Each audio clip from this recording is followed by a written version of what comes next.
न कितनी सुंदर कैसे हो गई? परमात्मा को लगा होगा कि उसके बनाए हुए काले रंग से हर कोई नफरत करता है, इसीलिए शायद उसने मेरी बेटी का रंग भी गोरा कर दिया। और उस जादुई मेकअप से मधु और भी सुंदर हो गई। अब उन दोनों के माँ बाप उन दोनों को खूब प्यार करते। फिर एक दिन अमावस्या वाली रात अचानक रमेश को मिर्गी का दौरा पड़ने लगा। उसकी सांसें भी फूलने लगी। मधु बेटा, मैंने तुझे कार चलाना सिखाया है ना, जल्दी से मुझे अस्पताल ले चल। ऐसा लग रहा है मुझे हार्ट अटैक आ जाएगा। मेरी हालत बहुत खराब हो रही है। मधु जल्दी से गाड़ी निकाल, मैं इन्हें लेकर बाहर आती हूँ। आज अमावस्या है, अगर आज मैं घर से बाहर निकली तो मैं काली हो जाऊंगी। मैं बाहर नहीं जा सकती पिताजी। कोई बात नहीं, मेरी माँ ने मुझे भी कार चलाना सिखाया है। मैं पिताजी को अस्पताल लेकर चलूंगी। चलो माँ। सुंदरी ने कार स्टार्ट की और अपने पिता को लेकर अस्पताल पहुंच गई।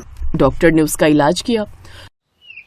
सुबह तक वो पूरी तरह ठीक हो गया, लेकिन जब सुबह उसकी नींद खुली तब उसने देखा कि सुंदरी एक बार फिर से काली हो चुकी थी। उसकी माँ भी वहां पर खड़ी थी। ये तुम्हें क्या हो गया?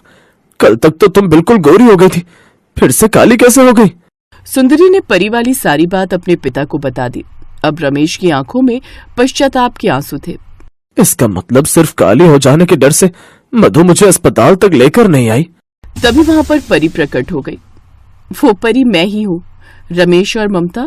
परमात्मा ने जानबूझकर आपकी दूसरी संतान काली पैदा की थी, क्योंकि वो जानना चाहते थे कि आप लोग ऊपर ऊपर से ही अच्छे हो या दिल से भी अच्छे हो।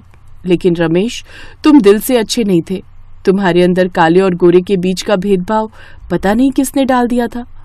तुमने अपनी ही पत्नी पर शक किया, खुद की बेटी को बेटी मानने से इनकार कर दिया। आज से सुंदरी बिल्कुल गोरी हो जाएगी, वहीं मधु और तुम अपना पूरा जीवन काले रंग के साथ बिताओगे। अब रमेश और मधु काले हो गए। तब उन्हें अपनी गलती का एहसास हुआ, लेकिन अब सभी लोग खुशी खुशी रहने लगे।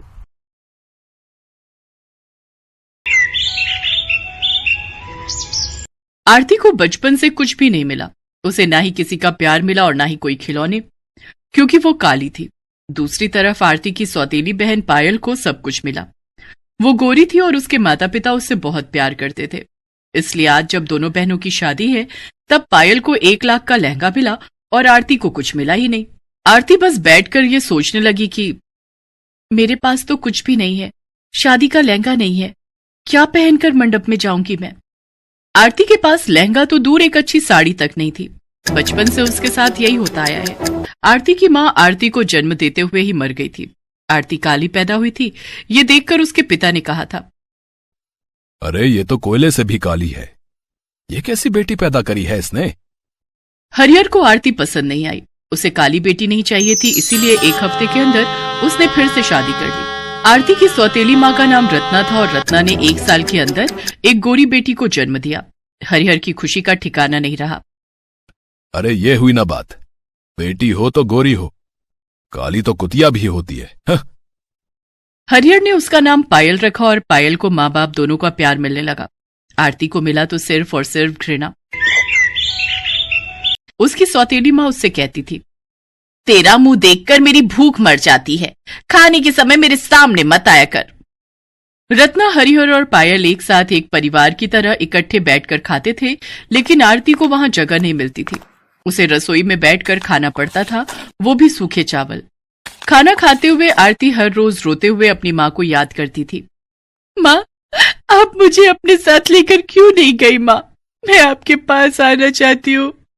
भगवान मुझे ऊपर बुला लीजिए, मुझे अपनी माँ के पास जाना है। एक तो सौतेली, ऊपर से काली। ऐसी लड़कियों के नसीब में सिर्फ और सिर्फ दुख, दर्द और पीड़ा ही लिखा हुआ है। ये बात आरती बहुत पहले समझ गई थी। ऐसे ही वो बड़ी होने लगी। पायल को प्यार मिलता रहा और उस वजह से वो घमंडी बन गई और वो दोनों जवान हो गए। दोनों की शादी की उम्र हो गई। घर में पायल की शादी की बात चलने लगी। बेटी, अब तेरी शादी की उम्र हो गई है ना, तुझे शादी करनी होगी, उसके बाद तेरे बच्चे होंगे। माँ, आप भी ना। हमारी बेटी शर्मा गई। वहां आरती आई और बोली, हाँ बहन, तू बहुत खूबसूरत लगेगी। आरती को देखकर पायल गुस्सा हो गई। आ गई तू? हमारी एक पल की खुशी तुझसे देखी नहीं जाती है क्या? अपनी गंदी शक्ल लेकर चली आई यहां। लेकिन बहन, मैंने ऐसा क्या बोल दिया? पहली बात तो मुझे बहन कहना बंद कर। मैं तेरी बहन नहीं हूं, तू इस घर की नौकरानी है। मैं कोई नौकरानी की बहन नहीं हूं। जा भाग यहां से, जाकर खाना बना। अरे खाने से याद आया, कल पायल को देखने के लिए लड़के वाले आ रहे हैं। आरती, उनके लिए बहुत सारा खाना बनाना, समझ गई? जी पिताजी। आरती वहां से चली गई। अगले दिन पायल को देखने के लिए लड़के वाले आए। लड़के का नाम आलोक था। आलोक अपनी माँ के साथ आया था। साथ में उनका नौकर रघु भी आया था। आते ही आलोक की माँ जानकी ने हंसते हुए कहा, हरिहर जी, हम एक नौकर को लाए हैं हमारे साथ। आपको कोई तकलीफ तो नहीं है? वो बात ऐसी है कि हम उसके बिना कहीं जा नहीं सकते। नहीं नहीं, कोई बात नहीं जी। आइए आइए, अंदर आइए। रघु के साथ जानकी और आलोक अंदर आए। रघु भी बचपन से उन लोगों के साथ ही है। जानकी और आलोक सोफे पर बैठ गए और रत्ना पायल को लेकर हाजिर हो गई। वाह, पायल तो दिखने में बहुत अच्छी है। अरे वाह बेटा, एक नजर में पसंद भी कर लिया। वो लोग बैठकर गप्पे शप्पे लड़ाने लगे और तभी आरती खाना लेकर आ गई। ये लीजिए, आप लोगों के लिए खाना लाई हूं, खा लीजिए नहीं तो ठंडा हो जाएगा। हरिहर जी, ये कौन है? अब ये हमारे घर की नौकरानी है। अच्छा, पायल बेटी तुम्हें खाना बनाना आता है ना? पायल को खाना बनाना नहीं आता था, इसीलिए वो चुप रही। जानकी और आलोक ने आरती का बनाया हुआ खाना खाया और उन लोगों को बहुत अच्छा लगा। वाह वाह, खाना तो बड़ा स्वादिष्ट है। लेकिन हरिहर जी, ये तो आपकी नौकरानी ने बनाया है, लेकिन मुझे आपकी बेटी के हाथ का कुछ खाना है। वो असल में मेरी बेटी को खाना बनाना नहीं आता है। तो फिर ये शादी नहीं हो सकती। शादी के बाद हम खाएंगे क्या? तभी हरिहर के दिमाग में एक आइडिया आया। क्यों ना रघु के साथ आरती की शादी कर दी जाए। आरती भी आपके ही घर में चली जाएगी और हर रोज खाना बनाकर खिलाएगी। सभी शादी के लिए मान गए। आरती और रघु से किसी ने एक बार भी नहीं पूछा। हरिहर ने एक तीर से दो निशाने मार दिए। दहेज के बिना आरती की शादी नहीं होने वाली थी, लेकिन अब आरती को विदा करने के लिए हरिहर को एक्स्ट्रा पैसे खर्च करने की जरूरत नहीं पड़ेगी। शादी का दिन नजदीक आने लगा और पायल ने 1 लाख का लहंगा खरीद लिया। आरती ने कहा, पिताजी, मेरे लिए लहंगा नहीं खरीदा आप लोगों ने? तू लहंगा पहनकर क्या करेगी? नौकरानी को लहंगा पहनना है, हाँ? सभी ने हंसते हुए आरती की बात को टाल दिया, लेकिन आरती को पता था कि शादी जिंदगी में सिर्फ एक ही बार होती है। मुझे भी लहंगा चाहिए। 1000 का लहंगा हो तो भी चलेगा। तेरे लिए 1 रुपया भी खर्च नहीं करूंगा मैं। पता नहीं कहां से आ गई तू। तुझे तो अफ्रीका के जंगलों में होना चाहिए था। और ऐसे ही शादी का दिन आ गया। पायल लहंगा पहनकर तैयार होने लगी, लेकिन आरती के पास पहनने के लिए कुछ भी नहीं था। वो अपनी माँ की फोटो के सामने खड़ी होकर रोने लगी। माँ, क्या ऐसे शादी होगी मेरी? न लहंगा न अच्छे कपड़े। यहाँ क्यों रख के गई मुझे माँ? उत्तर दो माँ, उत्तर दो।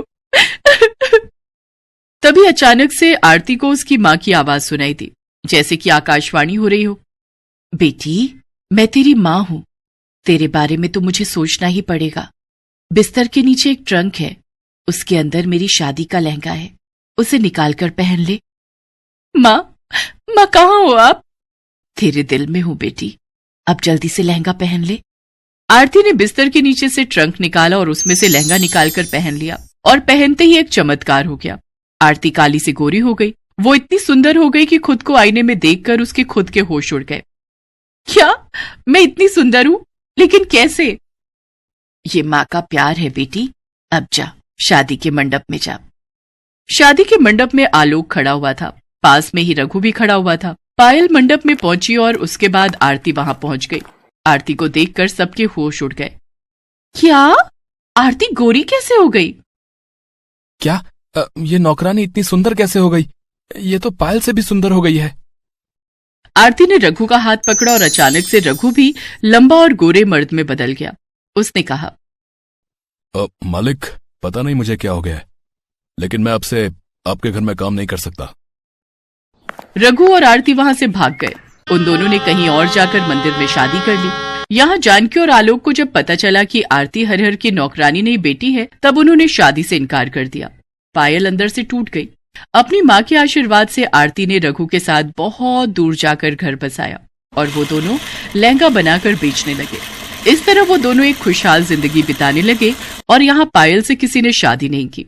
वो 1 लाख का लहंगा लेकर पूरा जीवन कुंवारी ही रह गई। हेलो दोस्तों, कैसे हैं आप सब?